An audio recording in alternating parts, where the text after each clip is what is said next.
This is Alex Mercer. And if you hear my voice drifting through the static tonight, then congratulations. You're still alive, still breathing, still fighting. 1 year into the apocalypse, that's not something to take lightly. Most of the world didn't make it through the first month, let alone the first season. Yet here you are, clinging to whatever scraps of hope, instinct, or pure, stubborn willpower have kept you from joining the rest of the world in the cold dirt. Wherever you're hiding, rooftop, forest bunker, subway tunnel, farm cellar, this broadcast reaches you as a reminder. Civilization may have fallen, but humanity, the stubborn, desperate, wild part of it, refuses to vanish quietly. 1 year. A full cycle of seasons since the outbreak tore through everything we thought was unbreakable. I remember the first winter. It wasn't the cold that scared us. It was the silence. No cars, no planes, no laughter, no arguments. Just wind scraping through skeletal buildings and the distant howl of infected wandering endlessly in the dark. The kind of quiet that presses on your chest like a weight, making you feel like the world is holding its breath, waiting for something worse to arrive. The old world had noise, constant, chaotic noise. Now the loudest sound most nights is your own heartbeat when something moves outside your shelter. The landscapes have transformed beyond recognition. What used to be highways filled with morning traffic are now long stretches of cracked pavement swallowed by weeds and creeping ivy. Abandoned cars sit nose down in ditches like metallic fossils from a forgotten age. Homes once filled with families are hollow shells, windows shattered, furniture overturned, children's toys lying in dust like relics of a happier timeline. Nature isn't reclaiming the world slowly, it's consuming it. Without people, it's like the earth took a deep breath and grew wild overnight. Trees splitting through shop floors, vines strangling streetlights, entire neighborhoods swallowed by moss. It's beautiful and terrifying at the same time, like watching the world erase our footprints as if embarrassed we ever existed. But the infected, they've changed in ways nature never could have prepared us for. The early ones, the shufflers, were slow, clumsy, reckless, easy enough to outrun if you were smart, careful, and not carrying too much gear. Those first few months, we thought the infection peaked with them. We thought we were adapting faster than the virus. We thought stupid things. Now, a year in, we know better. The infected have evolved. Their bodies have hardened, bones thickened like armor plates, muscles twisted into unnatural shapes. Their skin has lost that fresh corpse pallor, replaced by a bruised, leathery texture that somehow resists rot. Their eyes, once vacant and cloudy, now glow faintly in the dark like coals smoldering in a dead fireplace. And their behavior is what keeps me awake at night. They move with purpose now, packs of them roaming together, not randomly, not blindly, but with a disturbing sense of coordination. They hunt as if something is guiding them, something new. I've watched them stop, freeze, and turn their heads in perfect unison at sounds so faint even I didn't hear them. I've seen entire groups alter their path instantly, like they were following orders whispered through the air. And I know what you're thinking. Orders? From who? From what? I don't know, not yet, but I've seen them change, and change always has a source. Humans haven't escaped evolution either, just in a different direction. A year of starvation sharpens the face, hollows the eyes. Fear drains the color from your hair faster than age ever could. The survivors who remain, we're not the same people we used to be. We trust less, hoard more, shoot faster. I've met good souls this year. People who tried to rebuild, who shared food, who offered help with no expectations. And I've watched those same people die because kindness in this world is a currency that buys betrayal. The cruel survive, the strong survive, the desperate survive. But the kind, they burn out like candles left in the rain. Yet despite everything, humanity hasn't vanished entirely. Small pockets of resistance remain. Families living off-grid in cabins, mechanics who turned entire warehouses into fortified compounds, doctors running makeshift clinics lit by candles and powered by scavenged batteries. And then there's people like me, wandering from place to place, sending these broadcasts out into the void with the hope, maybe naive, maybe foolish, that someone out there is still listening. Someone who needs to know they're not alone. And that brings us to why I'm speaking tonight. There's something happening out there. Something big. Something dangerous. Something none of us are ready for. In the past 2 months, every survivor I've met has told me the same story. The infected are moving north. All of them. Not drifting, not wandering, migrating. Thousands of them funneling through valleys, crossing destroyed highways, surging through forests with terrifying intent. Entire towns have gone silent overnight. Not from infection, but because survivors fled before the wave reached them. Some weren't fast enough. I saw part of the migration myself, a line of them stretching as far as I could see, all moving in the same direction. No infighting, no feeding, no distractions, just marching. And at the very front of them, something bigger, something I'd never seen before, taller than the rest, broader too, like a silhouette carved from the shadows themselves. It moved differently, slower, deliberate, like it understood its own power, like it didn't need to run to be dangerous. I didn't stick around long enough to get a better look. When something that massive turns its head toward you, survival instincts kick in fast. Where are they going? Why are they gathering? I don't know. Yet. But something tells me this is only the beginning. If year 1 was the fall of the world, year 2 might be the rise of something worse. So if you're listening, wherever you are, brace yourself. Shore up your defenses, reinforce your shelter, conserve your ammunition, stock your food and water. Night is coming, and the night is no longer safe. This is Alex Mercer, broadcasting again from somewhere I probably shouldn't be. Somewhere far too close to whatever makes the ground tremble at night, and turns the wind into something that doesn't sound like wind anymore. If you're still alive, still tuned in, still clinging to whatever brittle shard of hope gets you through each daybreak, settle in.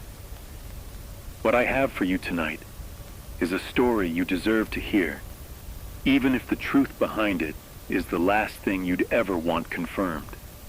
It started 3 weeks back, during one of my scavenging runs through what used to be the Ashbury Industrial Corridor, an endless steel labyrinth of warehouses, loading docks, and rusted freight containers, now swallowed by vines that cling to metal like veins on a corpse.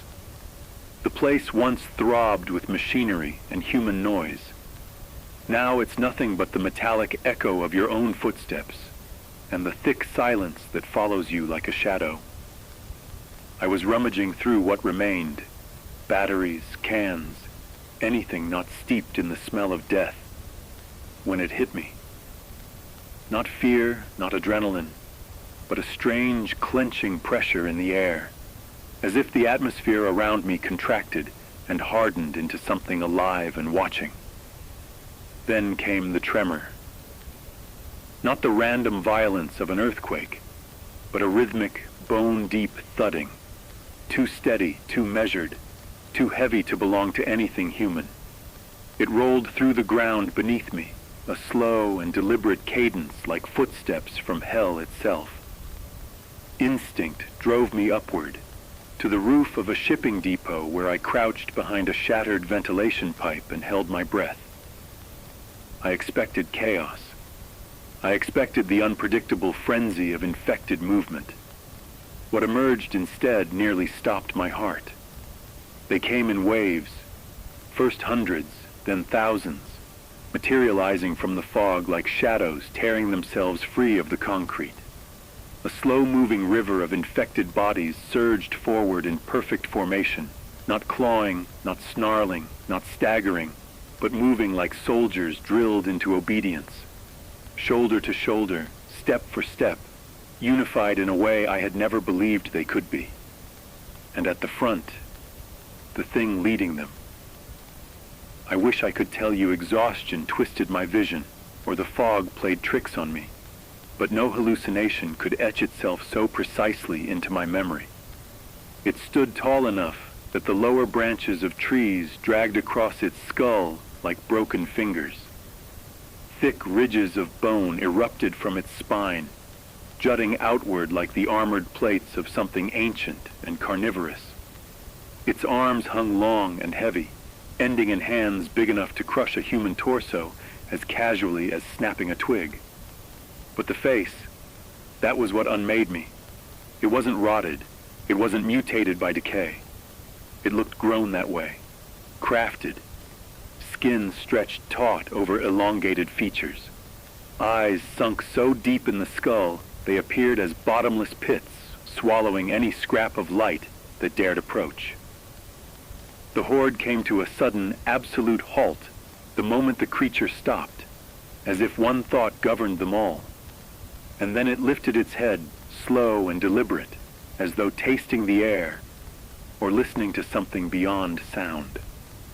A moment later, I felt the noise, not in my ears, but in my bones, a low, pulsing vibration that made the metal roof tremble beneath me and sent shivers through the marrow of my spine. The infected tilted their heads in unison, mirroring the creature's movements, aligning themselves with its rhythm like puppets pulled by an unseen string. This wasn't migration. This was mobilization, a controlled, coordinated march with intent. I followed from above, every instinct screaming at me to flee, but knowing ignorance was the most dangerous path of all. They moved for hours across shattered highways, collapsed overpasses, and neighborhoods strangled by overgrowth. The closer we pressed toward the foothills north of Ashbury, the more the world shifted into something wrong. Birds vanished, animals disappeared. Even the insects, gone. An unnatural stillness smothered everything. And then, deep in the woods, I found something worse than emptiness. The trees weren't merely dead. They were drained. Bark bleached bone white, branches crumbling at a touch, leaves reduced to dust that slipped between my fingers. It looked as if the life had been siphoned out of them completely, sucked away and harvested by something vast and hungry. That's when it hit me. The infected weren't heading toward something. They were returning to something, the source, the origin, the birthplace of the infection itself. I followed them into a narrow canyon, waiting for the tail end of the horde to pass. The moment I slipped inside, a smell rolled out from the depths, metallic, humid, and sharp. Not the stench of rot, but something alive, something biological and purposeful. The canyon constricted into a winding vein of stone, funneling the horde into a single line. I climbed a ridge for a better vantage point, and the view opened onto a valley that should have been empty. It wasn't. The earth itself pulsed as though something massive slept beneath the soil, breathing in slow, monstrous intervals. Tendrils, thick, root-like structures with veins glowing faintly beneath their gray skin, rose from cracks across the valley and curled around stone, wrapped through dead trees, all converging on a massive cocoon-like structure that throbbed at the valley's center. The infected approached with reverence, gathering around it like worshippers circling a living altar. The leader knelt before the cocoon, its monstrous frame bowed, and then the cocoon moved, subtle but unmistakable. It acknowledged them. It recognized them. And in that instant, the truth crystallized with horrifying clarity. The infection isn't spreading. It's organizing. It's gathering its strength, consolidating its power, calling its children home to the heart of whatever intelligence or consciousness spawned it. I didn't stay long enough to witness what came next. The ground began to tremble harder. The tendrils pulsed faster, and from within the cocoon I heard something draw a long, slow breath. Something enormous. Something new. I ran until my lungs burned and my legs failed beneath me. I still don't know what the infected are evolving into, but I know this much with absolute certainty. The migration is only the opening act. Whatever comes after, it's already waking. This is Alex Mercer. If my voice is reaching you tonight, that means you've survived this long. 1 year into the collapse. 12 months of blood, fire, and silence. You've survived when most didn't even make it through the first month. When streets ran red with chaos and screams were the soundtrack of every city. And now the world is quieter, colder, sharper. If you're hearing me, that means you're still alive, still breathing, still hiding somewhere you hope is safe. And you should know something very important tonight. The infected aren't what they were when this all began. Not even close. I remember the first few months like a fever dream. Shuffling, clumsy things. Slow, easy to evade if you were smart, careful, and lucky. Back then, survival was mostly about speed, improvisation, and staying out of sight. But 1 year in, everything has changed. The infected have evolved, physically and mentally. I've been watching them, following their patterns, tracking their movements through overgrown cities, crumbling highways, and neighborhoods swallowed by weeds and silence.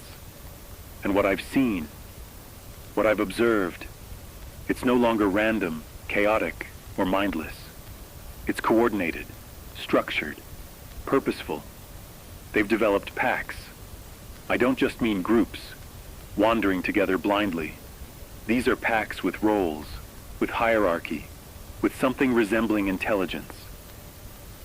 Scouts move ahead, darting silently across the ruins, testing the air, sniffing the wind, their movements careful, deliberate. Behind them come the bulk of the pack, synchronized, disciplined, almost protective of one another. I've watched them freeze at sounds too faint for humans to notice. A branch breaking somewhere, the hum of an abandoned generator, even the faint vibration of metal shifting in a collapsed building. One misstep from a leader, and the rest adjust instantly, as if obeying a signal no one else can detect. And the leaders, I've only seen a few, but they are terrifying. One I watched last week was massive, tall, broad, skin thickened like armor, muscles coiled and rippling under a leathery hide. Its eyes glowed faintly in the darkness. And I swear they weren't just eyes. They were calculating, observing. The way it moved was deliberate, slow but purposeful, like it understood its own power, like it didn't need to run to be dangerous. When it turned its head, the pack responded in perfect unison, pivoting, adjusting, aligning, and every other infected in its presence became something more than a predator. They became extensions of it, operating with precision, like a single organism moving through the ruins. Physically, they've changed in ways that make them almost unrecognizable. Their skin is tougher now, resistant to the decay that used to slow them down. It's leathery, bruised, sometimes mottled, but it holds. Limbs have lengthened, fingers thickened, joints twisting in ways that allow for climbing, leaping, grasping with deadly efficiency. Muscles bulge in strange, unnatural shapes, capable of sudden bursts of speed that can catch even the most careful survivor off guard. And their eyes, I don't even know how to describe them, glowing faintly in the dark, coals burning in a dead fireplace, tracking movement, calculating distance, and perhaps, I think, recognizing me and their behavior. God, it's worse than their bodies. They don't just wander anymore. They hunt. They avoid traps. They know when a human is nearby before you even make a sound. I've left snares, tripwires, fires, barricades, and they circumnavigate every single one with ease. Each encounter I've had seems to teach them something new. They adapt. They learn. They remember. And I'm beginning to think that intelligence isn't limited to a single leader. They're learning as a group, as a collective. The infected aren't just evolving biologically. They're evolving strategically. I've followed them at night, moving quietly from building to building, over collapsed overpasses, through neighborhoods that now belong entirely to nature, trees splitting through shop floors, vines strangling streetlights, weeds tearing apart concrete.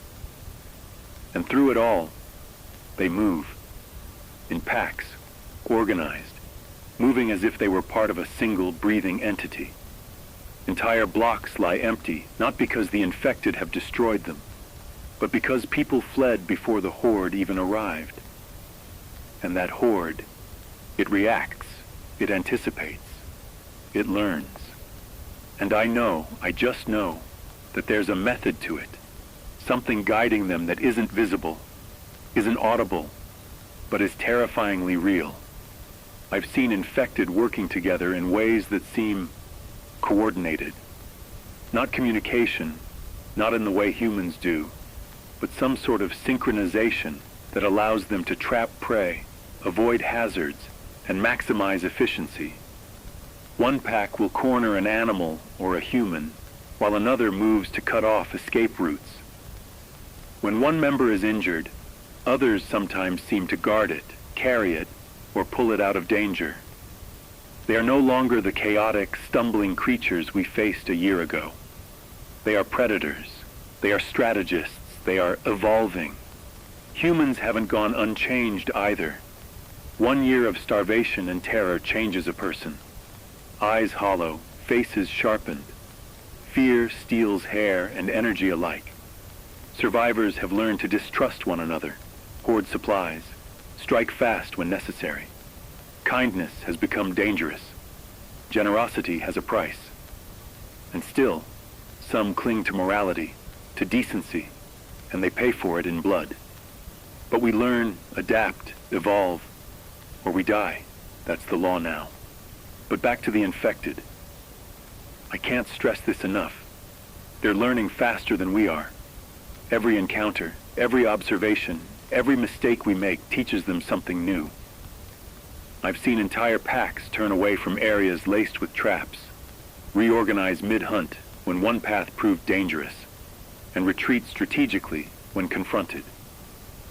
They aren't just evolving, they're adapting to humanity itself. And if you think the infected are just mindless killers, I need you to reconsider. 1 year in, there's something else. Something smarter, stronger, and far more dangerous. So listen closely, if you're out there.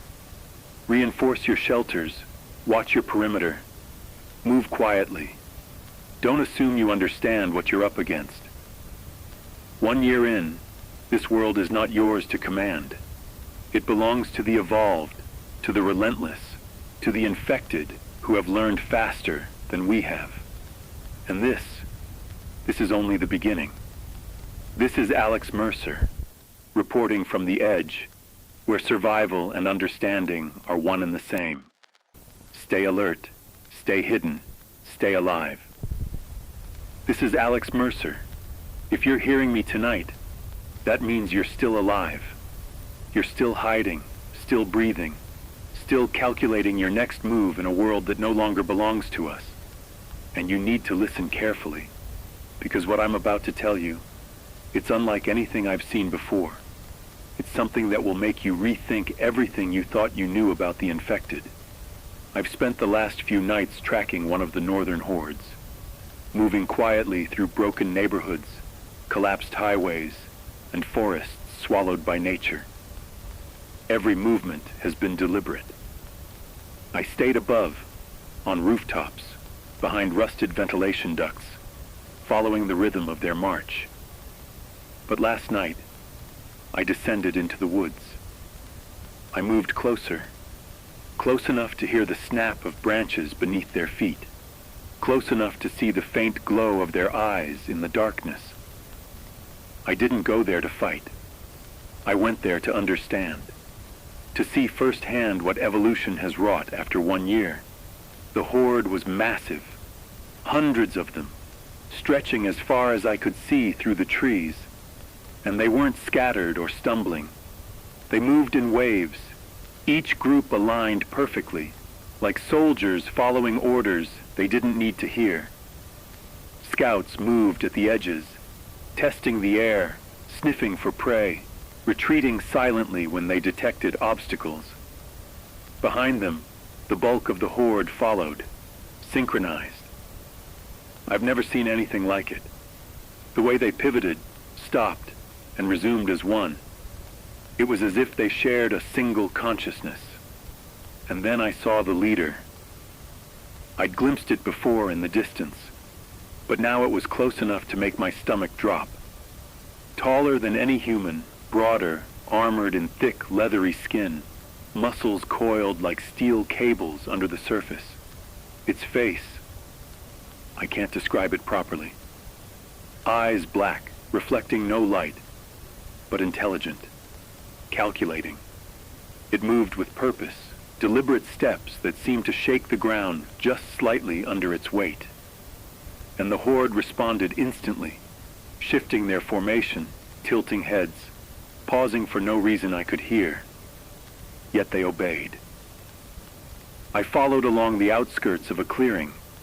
The horde was hunting, not randomly feeding, not stumbling into prey. They were hunting. I watched one pack surround a deer. The scouts had driven it toward the bulk of the group. The deer tried to flee, and the horde adjusted its path mid-chase like a living net closing around the animal. It wasn't instinct. It wasn't random. It was planning, strategy, coordination. And then the deer fell, taken down silently, efficiently.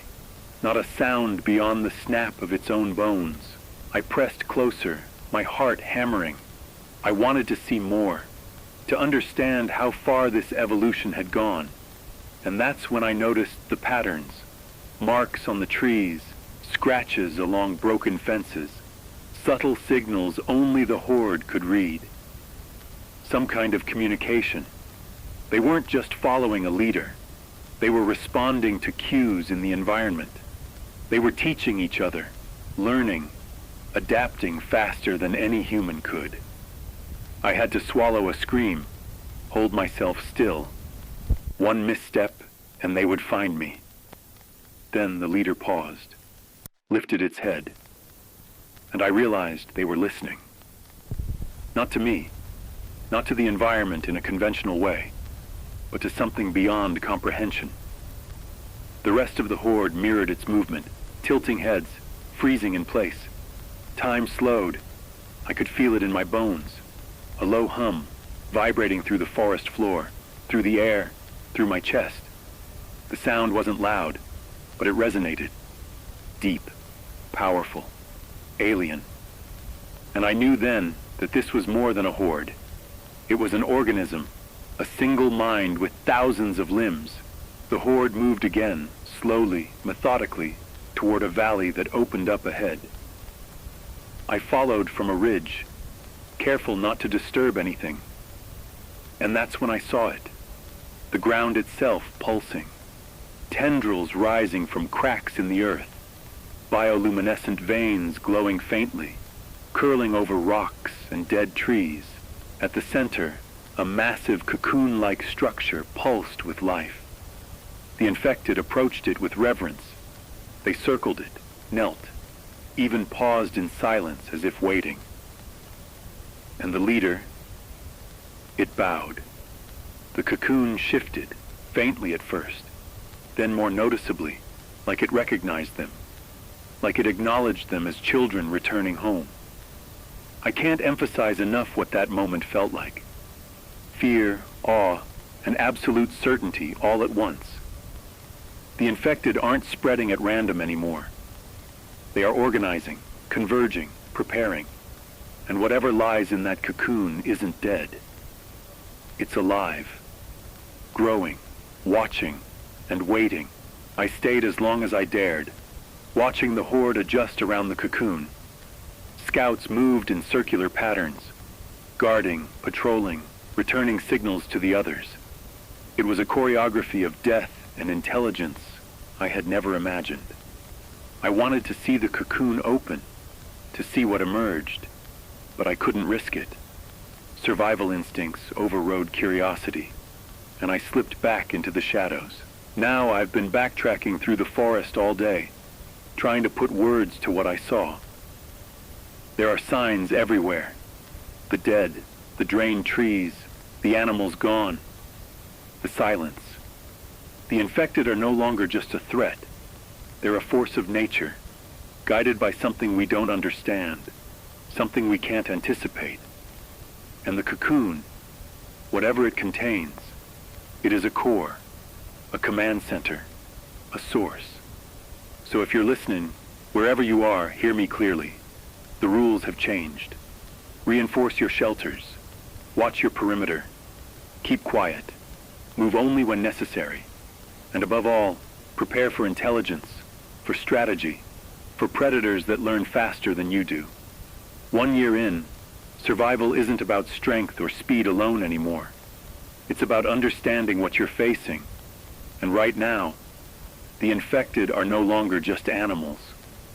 They are soldiers, hunters, scouts, and guardians of something far worse than we could have imagined. I don't know what comes next. I can only track, observe, and report. But one thing is certain. They are converging, they are evolving, and the center of it all is waking. And when it does, it will change everything.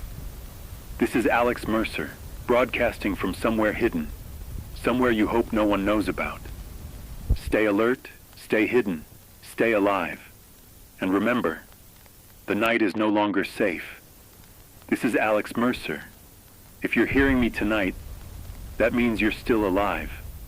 1 year into the collapse, and you've survived where most didn't even make it through the first month. Congratulations. But surviving isn't the same as thriving, and over the past 12 months, I've learned something that terrifies me almost as much as the infected themselves. Humans aren't what they used to be either. I've seen pockets of civilization trying to rebuild, in their own way. Fortified towns springing up behind walls of scavenged metal and concrete. Hidden compounds in forests. Underground bunkers dug deep beneath abandoned cities. Nomadic packs roam the outskirts, moving silently through the overgrown streets, hunting for supplies, avoiding both the infected and the more desperate survivors. The rules have changed. 1 year in, morality is no longer a default. Survival drives everything, and the people who remain have adapted or mutated to meet that reality. I spent the last few weeks observing a few of these groups. One was a small enclave of families who had fortified an old warehouse district. They'd created a makeshift society, roles assigned to everyone: guards, scavengers, medics. It looked almost orderly from a distance, a flicker of civilization amid chaos. But get closer, and you see the cracks. Trust is a currency that everyone spends sparingly. Every decision is weighed against risk. A handshake isn't a gesture of goodwill anymore. It's a negotiation, a subtle assessment. Will you help me? Or will you betray me for the last bottle of clean water? I watched them argue over food rations, over the risk of scavenging for a few cans of beans. Threats were exchanged. Words carried more weight than guns, because in this world, hesitation can get you killed. And then there are the nomads, packs of survivors moving like shadows across the outskirts of ruined cities. They travel light, always alert, constantly watching the horizon. I watched one group ambush a small horde of infected not by brute force, but by clever traps and coordinated movement. Their efficiency was staggering, but there was a coldness to it, a willingness to let one person die to save the rest. They aren't cruel, they're calculating, hardened by a year of constant danger. They've learned that sentiment is a liability, compassion is a weakness, and I've seen people like that turn on one another without hesitation when resources run low. I've also encountered groups that have taken another path entirely. Cults. They worship the infected, the collapse, the very change of the world itself. One I saw had created a shrine in a burned-out church, offering scavenged food and trinkets to the children of the end. They chant to the wind and the dark, performing rituals they believe will spare them from the infected. It's madness, but it's also a strategy. They are manipulating fear, using it to bind themselves together, to create order in a world that refuses to provide it. And I have to admit, there's a part of me that understands. Humanity craves structure, even if it's twisted, even if it's wrong. Trust is fragile, friendships are temporary, and alliances are a dangerous gamble. I've seen people share food with strangers, only to be robbed or worse. I've seen someone die because they chose to help another. 1 year in, kindness is not rewarded. It's exploited. The cruel, the ruthless, and the pragmatic survive. The rest, they disappear. And yet, despite all that, some manage to endure. They adapt. They become sharper, quicker, more vigilant. They can read the faintest signals of danger, the snap of a branch, the hush in the wind, the subtle shift of a shadow. Humanity is changing. Not for the better, not for the worse, just differently. I've spent nights observing human interactions from the rooftops and hidden corridors of abandoned towns. One night, I watched a group argue over a single bottle of water for almost an hour. Tensions escalated to shouts, then to knives being drawn. And yet, somehow, they didn't kill one another. They negotiated, compromised, survived. It was brutal, exhausting, and terrifying to witness. But it was also a testament to how far humans have had to adapt. Survival has rewritten the rules, and everyone is learning them on the fly. And the psychological toll, it's visible. Eyes hollowed by hunger, faces sharpened by constant fear. People jump at shadows, flinch at every noise, mistrust anyone who approaches.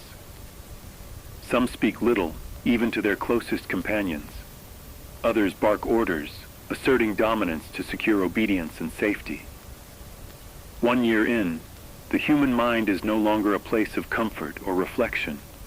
It's a battlefield, a tool, a weapon, and the longer you survive, the sharper it becomes, or the faster it breaks. But even in the worst of it, life persists. I've seen children born in hidden compounds, protected by armed guardians and rigid routines. I've seen makeshift schools and gardens, attempts to teach and cultivate. Reminders that humans cling to hope even when the world offers none. The need to create, to survive with purpose persists. Even as morality bends under the weight of survival, life finds a way to continue. If you're listening, wherever you are, take stock of what's changed in humanity. After 1 year, The infected are dangerous, yes, but humans have become just as unpredictable, just as lethal. One misstep, one misjudgment, and you can find yourself betrayed, abandoned, or worse. Reinforce your defenses. Watch your neighbors. Know who you can trust and who you cannot. And remember, survival isn't just about avoiding the dead. It's about navigating the living. This is Alex Mercer, broadcasting from somewhere hidden, somewhere far from prying eyes. Stay alert. Stay hidden. Stay alive. And understand this. 1 year in, humans have changed as much as the infected. And that may be the greatest danger of all. This is Alex Mercer. If you're hearing this, that means you've survived this long. 1 year into a world that has forgotten what normal is. 1 year into streets choked with weeds, highways cracked and buried, and buildings split open by the slow, relentless growth of nature. And I need to tell you something tonight. It isn't just the infected that have changed. The world itself is changing, slowly, deliberately. And if you're not paying attention, it will kill you. I first noticed it a few weeks ago while tracking a horde near the northern valleys. The trees weren't just overgrown, they were drained. Bark bleached white, branches brittle as bone, leaves reduced to dust with the lightest touch. Not rot, not disease. Life itself had been pulled from them, as if the earth had been siphoned by something beneath it. The ground underfoot hummed faintly, a subtle pulse like the heartbeat of a massive organism. I felt it in my bones, something alive beneath the soil, something that was stirring. Rivers have started to change too. Small streams that used to feed fields now run thin, stagnant, or dry entirely. Fish are gone. Birds have vanished. Insects that should swarm in the warmth of the evening are gone. Silence hangs heavier than ever. And I can tell you this with certainty. It's not just nature reclaiming the land. Something is actively reshaping it. Something connected to the infection. The closer I get to areas where the infected have concentrated, or where I've seen the cocoon pulse, the stranger things become. Rocks split. Soil shifts in patterns that look almost artificial, like channels have been carved from beneath. Thick tendrils rise from the cracks in the earth, root-like, pulsing faintly with bioluminescence. They wrap around dead trees, pierce abandoned buildings, and converge toward central points, points where the infected always gather. I watched a horde move through a small town recently, and it was chilling. They didn't just walk past abandoned homes. They avoided collapsed floors, shifted around obstacles, and funneled their movements along paths that the tendrils seemed to guide. It was almost as if the land itself was alive, and the infected were following instructions etched into the soil. By the time the horde passed, the entire town seemed quieter, cleaner, organized in a way that makes no sense to a human mind. And the smell, God help me, the smell, not rot, not decay, not the usual stench of death, metallic, humid, alive, almost like a living pulse being breathed into the air. I've spent nights crawling along rooftops and through forests just to track it. And every time I approach these areas, I feel something watching. Not the infected, not animals, something beneath, something ancient, something patient. I even saw trees move, not with the wind, slowly, subtly, branches twisting toward the horde's path, as if guiding them. And when the horde pauses, so do the tendrils and roots. It's synchronized, controlled, almost intelligent. And I know that's hard to believe. I didn't believe it at first either. But after a year, I've learned that in this world, disbelief kills. Observation saves. And I've seen it too many times to ignore. Entire forests now seem like traps, You step into them, and the silence is so complete that your heartbeat echoes back at you. Step too close to certain tendrils, and the ground trembles, pulsing beneath your feet. I've watched wildlife vanish instantly when the horde passes through. Even the wind feels different, charged with energy, like the very air is alive. It's not just a world overrun by death. It's a world being reshaped into something alien.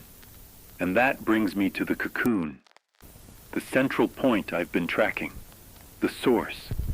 Wherever it is, it affects everything within miles.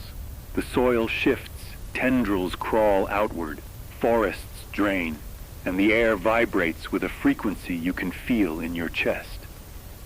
I've followed the horde toward it more than once, watching them kneel, bow, and worship it. It pulses in rhythm with them, with the earth, with something larger than either of us. And I know that whatever lies within that cocoon isn't just alive.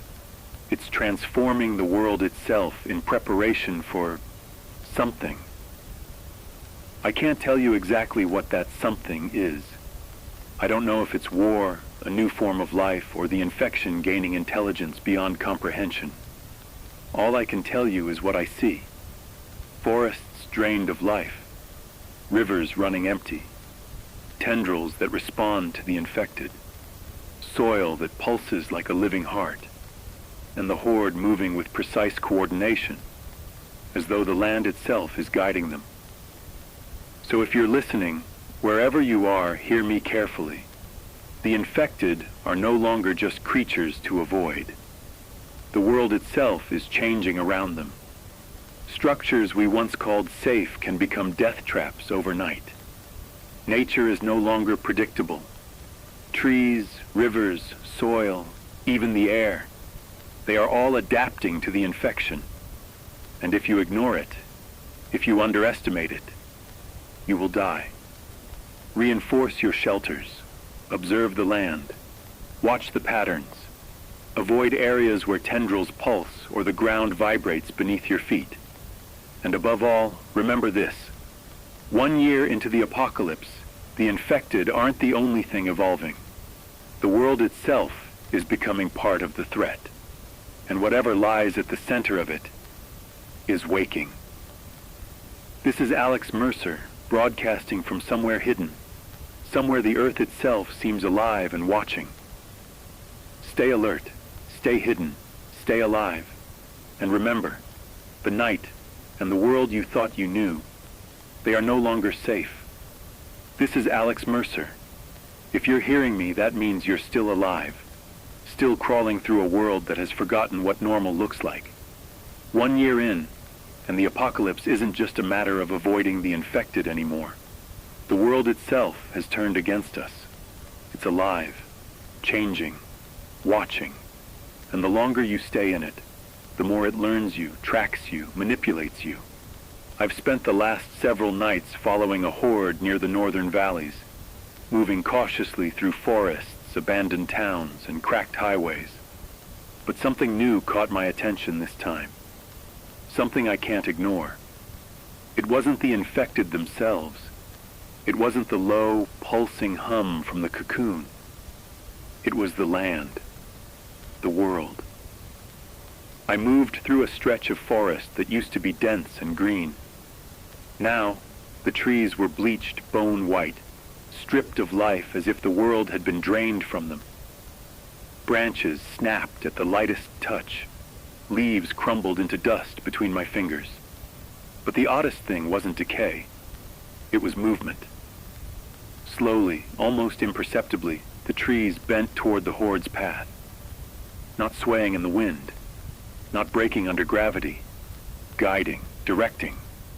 And I realized then, the environment itself was coordinating with the infected. I kept moving, careful, silent, observing the rhythm of the ground beneath me, and it pulsed. Not metaphorically. The soil shifted like a heartbeat, subtle vibrations that you could feel in your chest and bones. Tendrils rose from cracks, thick and gray, glowing faintly with bioluminescent veins. They weren't random. They moved toward certain points, curling around obstacles, wrapping rocks, weaving through the hollowed trunks of trees. It was a network, alive, intelligent, and growing. I watched as the horde passed. They didn't stumble over roots or debris. They flowed along invisible paths, following cues that I couldn't see, adjusting their formation in real time. Scouts at the edges sniffed the air, pawed at the ground, and relayed signals back to the bulk of the group. I've never seen such coordination, not even in human armies, and the land responded. Roots twitched, tendrils adjusted, soil lifted slightly to clear paths or block passages. Every movement of the infected was mirrored by the environment. It's no longer a passive backdrop. It's part of the system. Rivers are dying too. Small streams run stagnant, pools dry, and fish vanish. Birds no longer sing. Insects are gone. The silence is absolute, oppressive. You step into these areas and even your breathing sounds loud. The forest itself seems to hold its breath. And if you linger too long, tendrils creep from the ground toward you, not fast, not immediately threatening, but enough to make your skin crawl. The land is testing you, learning you. I've moved cautiously past them, marking the pattern, counting the pulses, trying to map the rhythm of this living landscape. I entered an abandoned town recently. It should have been safe. Broken streets, collapsed buildings, weeds overtaking everything. But the moment I stepped in, I realized it wasn't just overgrowth. It was organized. Vines wrapped around lampposts like snares. Cracks in the pavement widened, shifting slightly as I walked. Every step I took seemed to trigger subtle movements in the ground. It's as if the town itself was alive, aware of my presence and adjusting to me. I could almost hear it breathing beneath my feet. And the smell, it's alive too. Not decay, not rot. Something metallic, humid, like the earth itself is pulsing with life. I've spent hours trying to trace it, but it leads everywhere and nowhere, like the scent of a predator that doesn't hunt by sight. I don't know if the smell is chemical, biological, or something beyond comprehension. All I know is that it follows me, and the infected seem to respond to it instantly, aligning their movements to the faint hum that vibrates through the air and the ground. The most terrifying part? The cocoon. Whatever lies at the center of all this, whatever is pulsing, feeding, or controlling the network of tendrils, it's growing.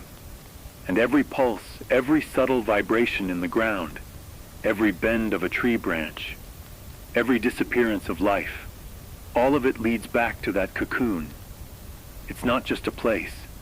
It's a command center, a core, a source of intelligence, shaping the infected, shaping the land, shaping everything around it.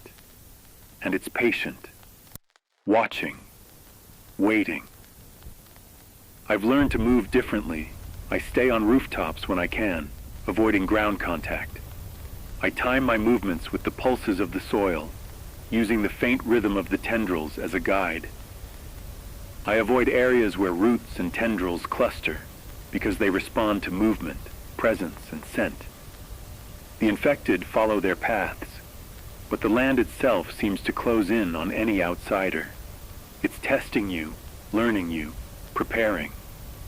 If you're listening, take this seriously. The infected aren't the only threat. 1 year in, the world itself has become alive, hostile, and coordinated with the horde. The ground you walk on, the trees above you, the rivers and air, all of it can betray you if you don't understand the rhythm. Watch for pulsing soil, bioluminescent tendrils, and drained or dead zones. Move slowly, move deliberately, observe before acting, and assume everything is alive and dangerous. I don't know how far this environmental mutation can reach. I don't know if it can extend beyond areas of high horde activity, or if it's a global phenomenon in slow motion. But 1 year in, the signs are clear. This is no longer just a battle for survival against the dead. The world itself is evolving with them, and if you ignore it, it will kill you. This is Alex Mercer, broadcasting from somewhere hidden, somewhere the land itself seems to pulse with life and watch my every move. Stay alert, stay hidden, stay alive. And understand this: the earth, the night, and the infected are all part of a single, coordinated system now. The rules have changed. I've seen people break in ways I didn't think were possible. Small groups, even well-armed ones, crumble under exhaustion. You watch someone ration food for days, always careful, and then one night, in the dark, someone panics over a noise, and the entire group scatters. Trust evaporates in seconds. 1 year in, fear has replaced optimism, paranoia has replaced cooperation, and desperation drives every choice. People have routines now, not because it's convenient, but because their minds can't handle chaos without structure. Wake, scavenge, secure, sleep, or die. It's that simple, and those who survive have honed that routine to perfection. I met a group the other night. They were camped in a collapsed subway station, hidden beneath layers of rubble. Lights were extinguished, and every sound echoed like a gunshot. Their first instinct wasn't to greet me. It was to check for threats. Doors barricaded, traps set, silence held like a weapon. I observed them for hours from the shadows. Their movements were precise. One person foraging, one person watching the tunnel entrance, another reinforcing the barricade. Every step had a purpose. Every glance scanned for danger. Their fear had become tactical, their paranoia a survival tool. But there's a cost. Over time, fear becomes more than a survival instinct. It becomes a filter, coloring every thought. I've seen people refuse help because they couldn't trust it. I've seen desperation push someone to abandon their companion mid-flight from a horde, rationalizing it as self-preservation. 1 year in, empathy is expensive. It's a luxury few can afford. And yet, there are moments when it sneaks through. A shared bite of food, a whispered warning, a hand held over a trap. Those small sparks of humanity are rare, but they're what remind us why we cling to life.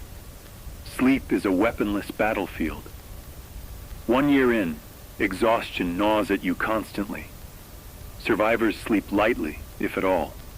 Every snap of a twig, every groan in the distance, every subtle vibration in the ground could be the beginning of the end. I've watched people wake in cold sweats, shaking, unable to distinguish dream from reality. Their minds replay the last encounter with the infected, or the last close call with another human. Trauma isn't something they recover from. It's part of their strategy. Remember the sounds. Remember the smells. Remember the patterns. One misstep, and the lessons aren't just memories. They're final. Hunger reshapes people too. After a year, the body reacts instinctively to scarcity. People ration instinctively, hoard instinctively, and fight instinctively. I watched a survivor trade a tiny vial of water for a handful of scavenged berries, an unfair trade, and yet both parties walked away alive. 1 year of scarcity rewires priorities. Comfort is irrelevant. Safety, nourishment, and information dominate thought. Even rituals emerge, marking paths, leaving coded signs for allies, noting areas of danger in hidden corners. Humans are learning to survive not through brute strength, but through cleverness and observation. I've also encountered those whose minds have fractured entirely. People who wander endlessly, talking to shadows, assuming threats in every movement of the wind. Their paranoia is complete, their fear unmanageable. A year of constant danger does that. One survivor I found had fashioned a small barricade in a ruined park, filling it with the bones of animals he'd found. He swore it kept the infected away, that the smell confused them. I didn't argue. I left him be. 1 year in, people invent their own rules to survive, even if they don't make sense. The human mind bends to necessity in ways most of us would never imagine. I've learned to observe without interfering, to recognize fear-driven decisions before they spiral into disaster. 1 year in, survival isn't about bullets. It isn't about numbers. It isn't even about courage. It's about anticipation, adaptability, and understanding the mind of everyone around you, human and infected alike. And I've learned that sometimes the greatest threat isn't the groan of the infected outside your door. It's the shadow of fear in the eyes of the person beside you. And yet, despite exhaustion, paranoia, and terror, humans endure. We adapt, we calculate, we survive. 1 year in, those who remain are sharper, more observant, faster to react, more disciplined. They've learned to make fear work for them, to turn trauma into instinct. It's not pretty, it's not noble, but it works. And for those of us still out here, it's all we have. So if you're listening, wherever you are, take stock. How has your mind changed? How has your fear reshaped you? Observe your routines, refine your instincts, and use every ounce of your experience to survive. Because 1 year in, the dead aren't the only ones to fear. The world has trained the living too, and it shows in every glance, every twitch, every decision. This is Alex Mercer, broadcasting from somewhere hidden, somewhere the weight of fear is as heavy as the threat outside. Stay alert, stay sharp, stay alive, and understand this. After a year, your mind may be your deadliest weapon, or your most dangerous liability. Use it wisely. This is Alex Mercer. If you're hearing this, that means you've survived another day in a world that has no room for mistakes. 1 year in, and it's not just the infected you need to worry about. Humans have changed too. Desperation has a voice now, and it whispers orders that can be just as deadly as a horde pressing at your door. I've been watching, listening, moving through the remnants of what we once called civilization. And the more time I spend out here, the more I realize humans are no longer predictable. They are no longer moral. They are no longer bound by anything except survival. And survival is shaping them into something dangerous. I came across a fortified settlement not long ago, hidden in the ruins of a suburban neighborhood. They had barricades 2 stories high, layers of fencing, scavenged vehicles turned into obstacles. From the outside, it looked like safety. But safety here is a lie.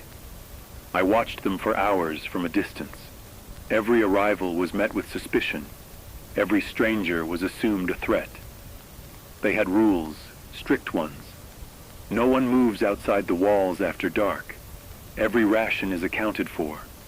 Every scout reports in every hour. The strong enforce obedience. The weak comply or disappear. It's a world where trust is a currency too expensive to spend. I've seen alliances form and crumble in a single night. Nomadic packs meet in abandoned towns, trade some supplies, share knowledge, and then vanish, or kill each other over a minor insult, a mistake, or suspicion. One encounter I observed started as a simple exchange of food and ammunition. By the time I left, someone had been shot, another taken hostage, and a third fleeing into the woods with half the supplies. 1 year in, human interaction is a minefield. Every handshake carries risk. Every conversation is a gamble. And then there are the cults. Groups who worship the infection, who see the apocalypse as a cleansing, as divine punishment, as a chance to reshape the world according to their ideology. They move in packs, masked, chanting, wielding makeshift weapons. One cult I encountered had painted symbols on every building within sight, marking territory, claiming it in the name of the infection. They didn't attack immediately. They didn't have to. Fear spreads faster than violence. The mere knowledge that they are near is enough to fracture communities, drive people to panic, to flee, to make mistakes. 1 year in, belief has become a weapon. I've watched people do things I never thought possible. Someone I followed for days scavenging food suddenly abandoned a partner after a minor argument, leaving them exposed to the infected. Another group, starving and desperate, set traps for anyone outside their walls, including other survivors. 1 year in, morality is a flexible concept. Compassion is rare. Self-preservation is law. And yet, even amidst all of this, small pockets of decency survive. A shared ration, a warning shouted from the rooftops, a hand extended to pull someone out of danger. These moments are fleeting, fragile, and they make you realize what we've lost, but also why we continue. I even encountered a community that had established something resembling governance. They had roles, scouts, guards, medics, foragers. Every action was choreographed for survival. Every decision weighed for risk and benefit. But the cracks were visible. Fear dictated behavior. Punishment was brutal for those who failed. Deviance, no matter how minor, was met with violence or exile. 1 year in, order is maintained through fear and necessity, not justice or compassion. The world has become a harsh teacher, and the lesson is survival at any cost. And when these groups collide, chaos follows. I've seen it happen. 2 survivor factions converge over a ruined warehouse, both claiming it as their own. What starts as a standoff quickly devolves into shooting, shouting, and blood. The infected often appear during these conflicts, drawn by the noise. One night, I counted over 50 casualties, humans not infected, just from competition. 1 year in, humans are as dangerous as the dead, sometimes more so. I've learned to move carefully, to observe from the shadows, to avoid engagement whenever possible. Survival isn't about fighting every group you encounter. It's about understanding who is dangerous and why, reading the subtle signs in posture, in eyes, in hesitation. 1 year in, experience teaches you that human conflict is rarely about the obvious. It's about desperation, scarcity, and fear. So if you're listening, wherever you are, hear me clearly. Avoid settlements that look safe without observing first. Trust no one outside your immediate group. Keep your routines private. Anticipate betrayal as much as you anticipate an attack by the infected. 1 year in, survival isn't just about dodging monsters. It's about understanding the monsters who walk upright, who reason, who calculate, who hunger, and who fear just like you. And they're everywhere. This is Alex Mercer, broadcasting from somewhere hidden. Somewhere I've learned that humans are as deadly as the infected, and often far more unpredictable. Stay alert, stay cautious, stay alive. And remember, 1 year into this apocalypse, the living are just as dangerous as the dead, and they always have been. This is Alex Mercer. I spent the last few days tracking a series of abandoned industrial complexes, hoping to find anything useful. Batteries, medical supplies, preserved food, maybe even some fuel. The structures themselves are deadly. Floors collapse beneath weight. Staircases are twisted into impossible angles. Machinery rusted and jagged. The shadows are alive, hiding not just the infected, but also desperate humans, those willing to kill for even the smallest advantage. 1 year in, scavenging is no longer just searching. It's a chess game, played with knives and nerves, where every wrong move has consequences. I entered one warehouse just before dusk. The door had been partially barricaded, and I could see signs of recent activity, footprints in dust, scavenged boxes stacked neatly along a wall, scorch marks from fires burned in metal containers. I moved slowly, every step calculated. One wrong sound, one shift in the metal, and I would have been discovered. The smell hit me first, metallic, stale, a faint hint of rotting food someone had left behind. And then I saw him, a man, crouched in the shadows, holding a crowbar like it was a weapon of last resort. His eyes locked on me instantly, and I could feel his fear and his calculation in equal measure. 1 year in, humans have learned to fight like predators, and desperation sharpens every instinct. We didn't speak. We circled, each of us aware that the slightest move could trigger violence. In the end, I left the warehouse without confrontation, taking only a small ration of food I had hidden for myself earlier. Sometimes survival is about knowing when to take nothing at all. 1 year in, restraint is as valuable as aggression. Resources are harder to find every day. Supermarkets are empty, warehouses picked clean, farms abandoned or overrun. What remains is often trapped, either by the infected themselves or by humans who have learned to defend what little they have. I've encountered stockpiles hidden under floors, inside walls, in tunnels beneath cities, carefully guarded, booby-trapped, sometimes marked with warnings scrawled in blood or charcoal. 1 year in, ingenuity is survival. Humans have learned to hide supplies, to protect them with traps, to punish those who steal, and I've learned to respect that intelligence, or avoid it entirely. Water is even harder. Rivers are stagnant or polluted, wells have dried, and rainwater is precious.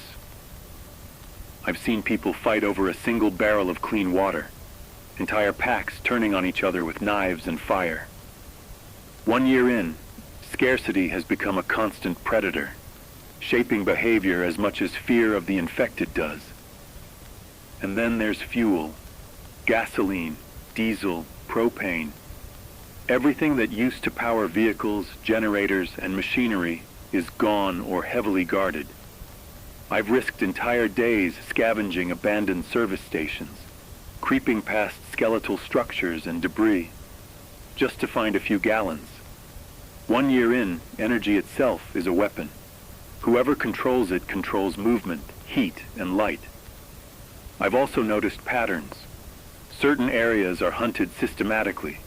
Abandoned cities, industrial zones, even isolated farmhouses. They're stripped clean or defended viciously. The world isn't just empty. It's mapped in danger zones and opportunity zones.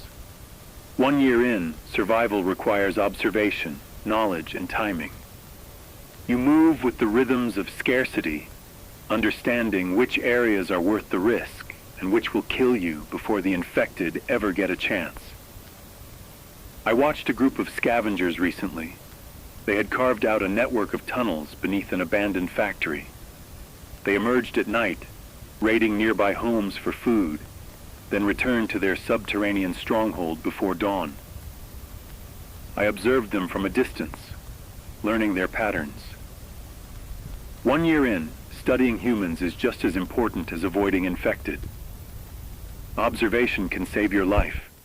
Timing, patience, and understanding. These are now the tools of survival, more reliable than bullets, more lethal than blades.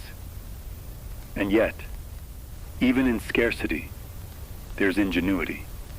I've seen people fashion traps to capture rainwater, convert scraps of metal into tools, and preserve food for weeks or months. 1 year in, humans who survive are inventors, engineers, and strategists by necessity. They may not trust anyone, but they know how to survive. And that knowledge spreads in whispers, through observation, through fleeting alliances and quick decisions. So if you're listening, wherever you are, take note. The world has changed. Scavenging isn't casual anymore. Every step carries risk. Every hidden cache could be your salvation or your death. Move slowly, observe constantly. Respect both the dead and the living, and learn to read scarcity like a map. 1 year in, it isn't just the infected you need to fear. It's hunger, exhaustion, desperation, and the intelligence born from necessity. This is Alex Mercer, broadcasting from somewhere among the ruins, somewhere the quiet hum of decay is louder than any heartbeat. Stay alert. Move wisely. Conserve what you can. And remember, 1 year into this apocalypse, resources are more dangerous than the dead. Survival is no longer just a matter of strength. It's a matter of skill, patience, and cunning. Use it, or you won't last another day. This is Alex Mercer. If you're hearing me tonight, that means you've survived, so far. 1 year in, and the rules of this world have changed in ways that even the dead couldn't have taught us. The infected are no longer the shambling, mindless creatures we faced in the first weeks. They've grown, evolved, adapted, and they're teaching us a terrifying lesson about how dangerous a predator can be when it learns, organizes, and coordinates. I've been following a horde for days, keeping to the shadows, observing their behavior and noting the changes. 1 year in, the infected move with a purpose that chills me more than any groan or snap of a limb. They travel in formations now, packs with leaders, scouts at the edges, and the largest, most terrifying ones at the front, guiding the swarm. They stop, listen, and communicate with subtle gestures, tilts of the head, and movements of the body. It's as if a single mind, or a network of minds, is directing every motion. 1 year in, the old chaos is gone. It's been replaced by coordination, intelligence, and deadly efficiency. I watched one horde cross a ruined highway. Hundreds of them, moving shoulder to shoulder, not feeding, not attacking, not distracted.